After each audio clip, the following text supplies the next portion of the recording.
In today's video, I wanted to show you that yes, you can use cold starter from the fridge to make sourdough.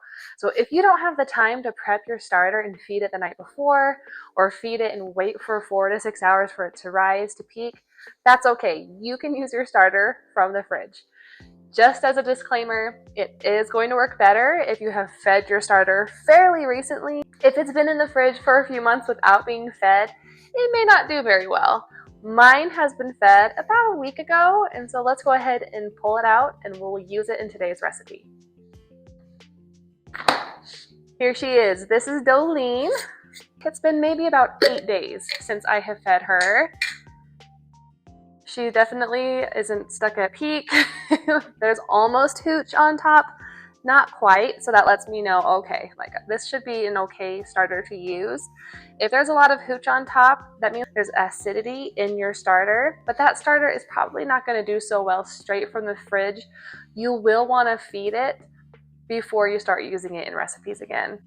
So there are a few things that you're going to need to be able to do sourdough. I have this clear bowl. I'm only going to be doing 1 loaf of sourdough today instead of my usual double batch. I know. So I'm using my smaller Pyrex glass bowl today. I have a scale that can measure in grams, a dough whisk, a skinny spatula.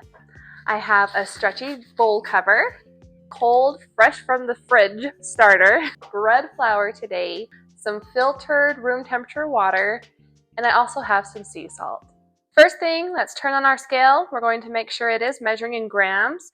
I'm going to tare it again just to make sure we want it to be at 0 before we start our recipe. So I'm going to be adding in 100 grams of my unfed cold fridge starter.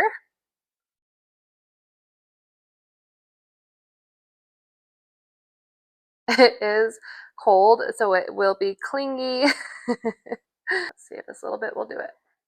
Perfect. Okay, I just added 100 grams of cold Doughlene.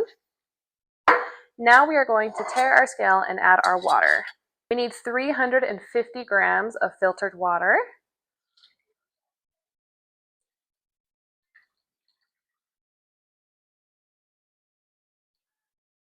Ooh, just a tiny bit over. That will be okay. Especially since we are using bread flour today. And I'll explain why in a minute. You need to mix this up. You can see that is not floating. It's cold. It's unfed, but that is okay. We can still have a great loaf using our starter straight from the fridge. We will just mix it as best we can. Again, because it is cold, it will not dissolve as quickly or as nicely as it would in our other recipes with our room temperature starter. So you will probably have some clumps, and that's totally fine. But just until it's nice and frothy, just going to kind of tap off all the little extra bits. Now we can add our flour. So it's back to 0. And now we're going to be using our bread flour. So the reason why a little bit of extra water is just fine is because bread flour does have a higher protein content. I know here in the US it's not really a huge difference, but especially in other places, protein will absorb more water quickly, and so you can end up with a much drier loaf just because you're using bread flour and that protein content. So it is good to have a little extra water, and you may have to do that if you're using bread flour just to help offset how much it absorbs naturally. So let's go ahead and add 500 grams of our flour.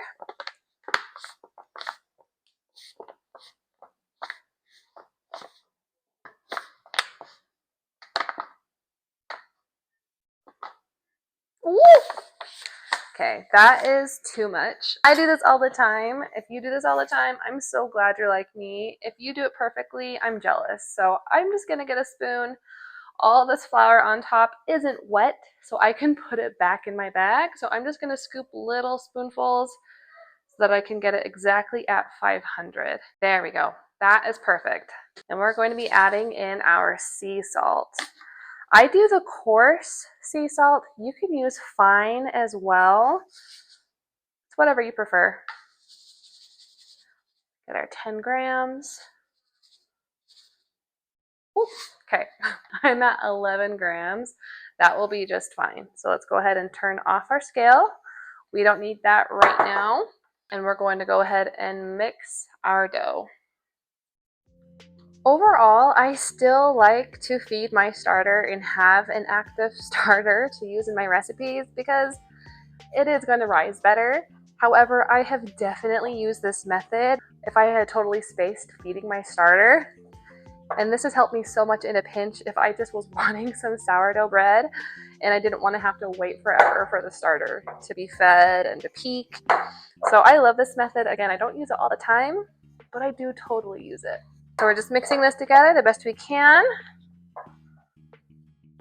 until it's nice and shaggy. Shaggy just meaning it's not very elastic. It breaks apart. If you are noticing that it's pretty thick, you can add a little extra water at this point to help it so that it's the hydration that you want it to be. So I am just going through making sure there's no pockets of dry flour anywhere. Just kind of checking the bottom as I'm stirring this. You can definitely use your hands to mix. It's your choice. I like the dough whisk. Okay, this looks good to me. So I just kind of use my dough whisk. You can see there's quite a bit of dough still on here. And so I just kind of like brushed it along the top to see if any of it will pull off onto my dough. A little bit did. You can just use your hands for the rest. There's really not too much on here, which is awesome. All right, one more thing I forgot to say is it's so nice to have bench scrapers. I like these because they're flexible, especially with using it inside a bowl like this. I'm just gonna scrape down the sides just to make sure all my dough is together in the bowl. And just as a reminder, all the products I'm using today are linked in the description below. Now we're gonna get our stretchy cover. We're gonna cover up this dough. We will let it sit for about an hour. So just as a reminder, when you're using cold things in your recipes, it tends to extend the time just because it's a little bit slower, right? Cold means slow. So if you have a colder kitchen, it's gonna take longer for your dough to ferment. If you use cold water, it might take a little bit longer for your dough to ferment. So for us, we just used cold starter straight from the fridge. It's cold, so it might extend our fermentation time by a little bit, but no worries. We'll see you in an hour to start our first set of stretch and folds. Our first hour is up. It's technically been an hour and 5 minutes, but that's okay. I'm just gonna go ahead and get my hands wet. And then we're gonna do our first set of stretch and folds. Look how elastic it is. It made really good use of that first hour. No longer a shaggy dough. It's all coming together and building structure already. I'm just gonna do one more. And that's it. Now we cover it, and then we will come back in about half an hour to do our second set. It's time for our second set of stretch and folds. So I'm gonna go ahead and get my hands nice and wet. And I'm going to be doing coil folds for this round. So just from the middle, gently pulling up so it pulls away from the bowl, tucking it under. Now turning it and doing it from this direction. Tucking it under. It's a little sticky, so I am going to add a little bit more water to my hands so I can finish out this set.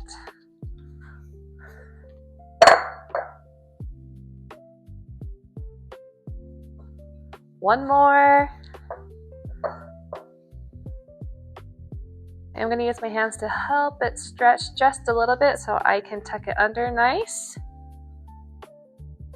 And that set is done. We're going to let this sit for another half hour. It's time for our third set of stretch and folds. I'm going to do coil folds again. Just gently pulling, turning, and repeating.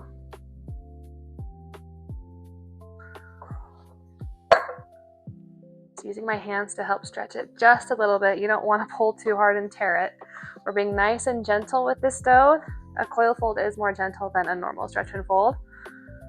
as it's building that structure.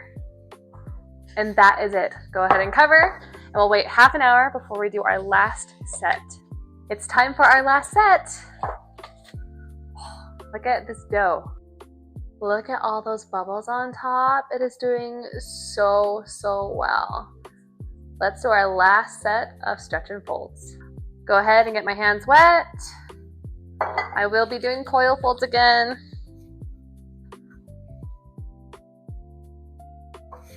The dough should be a lot smoother, a lot easier to handle at this point. It's been building structure, and so it's doing everything it's supposed to be doing. You'll notice it's getting tighter as well. It's that gluten developing. So if you notice that it's really hard to manipulate, then you can be done. Don't keep doing stretch and folds. See, this dough isn't stretching too much. That lets me know that we're doing good, and we can leave it be. So I'm gonna go ahead and cover this up. My kitchen is around 73 degrees, and so I'm going to go ahead and check my dough at about 4 hours, and I'm just gonna see how it's doing. I always want to check it a little early and just see how it's doing, just because the temperatures of my kitchen can fluctuate, and I don't want to over ferment my dough. So I usually start at about 4 hours and do all my tests to see how it's doing, and if it needs more time, then I can give it more time. Or if it's close, then I know that I need to check it sooner. So let's go ahead and see what it's like in about 4 hours. My dough has been bulk fermenting for 4 hours, so let's take a look and see how it's doing. It's got a little jiggle to it. It is slightly domed, which is good to see. You can see some bubbles along the sides. I am going to see how it is. It's pretty sticky, so I'm going to actually wet my finger, and I'm just going to do a poke test real quick. That rose up pretty quickly. You want it to slowly rise, and that just kind of went whoop right after I touched it. So I am going to actually give this about another hour, so it'll be 5 hours total, and I'm hoping it will be a little bit lighter. It'll be a little bit more jiggly, not quite as dense looking when I shake it, and hopefully be a little bit more pillowy on the top. So let's give it another hour. My dough has now been bulk fermenting for 5 hours since my last stretch and fold. So we're gonna go ahead and see how it's doing and if it's meeting all the criteria. So there are so many things that you can look for in bulk fermentation to see if it's done. I kind of go with majority. So if the majority of them are being fulfilled, then it's probably done and you're good to go. So first of all is the jiggle test. This one is doing good so far. It feels a little bit less dense and it's moving more than it was an hour ago, so that is a good sign. There are bubbles along the top and along the sides and bottom, so there are bubbles, which is another good sign. It is still domed. You can kind of tell on the sides. They're a little bit rounded on the sides, letting you know that it's domed on top. That's a great sign. My dough has risen about 50%, which lets me know it's about done. And then I am going to try the poke test. It is a lot more pillowy on top. It's a lot softer than it was. And it's actually not as sticky as it was an hour ago. So I'm doing my poke test, and it is slowly rising up.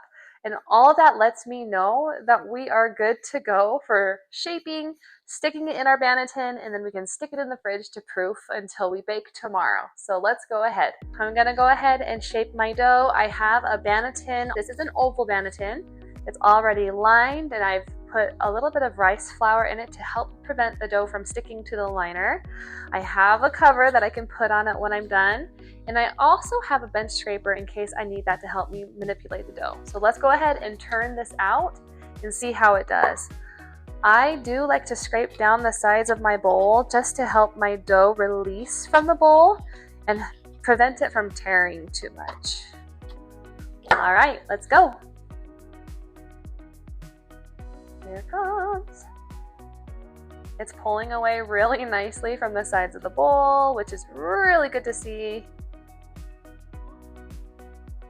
Ta-da! Clean pull. Okay, here is our dough. It is nice and pillowy. I love it. It's such a good feeling. Over fermentation happens. Sometimes you go a little bit under. Not every day is the same because Not every day is the same. So I'm gonna go ahead and just spread this out a little bit. I will be doing it into thirds. Whoop, kinda. Then I'm gonna roll it up. I do kind of pull back as I roll to help continue that tension, making it nice and tight. We're going to just pull it and push it away from us on this counter, helping it form that shape. Get nice, good tension build on top, and so it's nice and smooth. Back and forth. And that is it. I will use my bench scraper to help me put it into my Banneton, flipping it upside down. And we will let this sit for about 5 minutes, and then we're gonna stitch it and stick it in the fridge. This has been resting for 5 minutes, so I'm gonna go ahead and stitch the dough just to help build that extra tension to help it rise well when I bake it tomorrow. You can always let it sit in the fridge for up to 72 hours. So we just did our stitching on our loaf. I'm gonna cover this up. Now we'll stick it in the fridge, and I will be baking this tomorrow morning. So we're gonna see how well this loaf does, especially where we did not feed our starter. We made this loaf with cold, unfed starter straight from the fridge.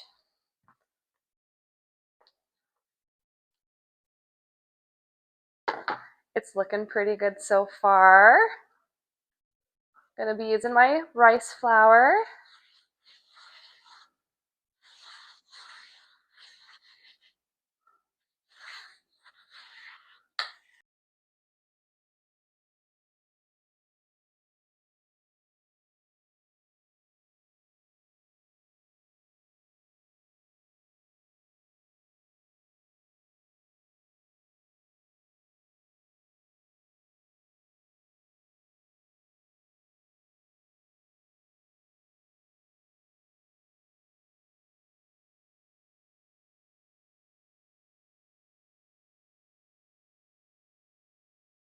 After your design, don't forget to do one big, deep score.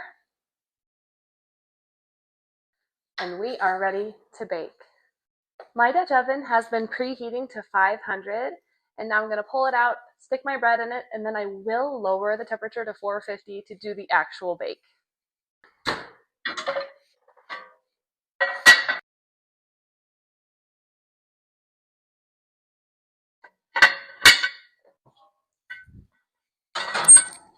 I do also like to stick a baking sheet under my Dutch oven just to help prevent a burnt bottom.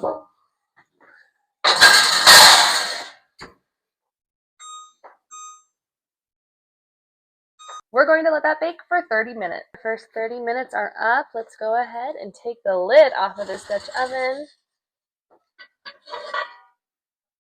It's already looking so pretty. We're gonna give it another 15 minutes before we pull it out. My loaf has been sitting for longer than 2 hours, but I am so excited to test it out and see how it is. We're gonna cut this baby open. First, let's see how it does on the crunch test.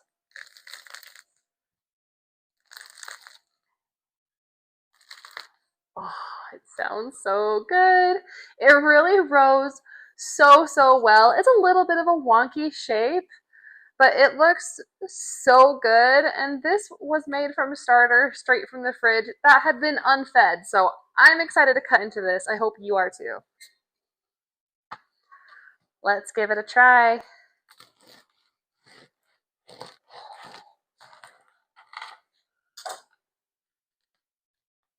Oh, look at that. It's a little bit of a tighter crumb, but it is beautiful bread. Oh, it smells so good. I maybe could have let it bulk ferment for just a little bit longer, but I am so happy with the outcome, especially for not using active starter for this loaf. You'll have to let me know in the comments what you think below. If you want to see more sourdough videos, don't forget to click here to subscribe. And you can also check out a video if you click on this link here. I'll see you there.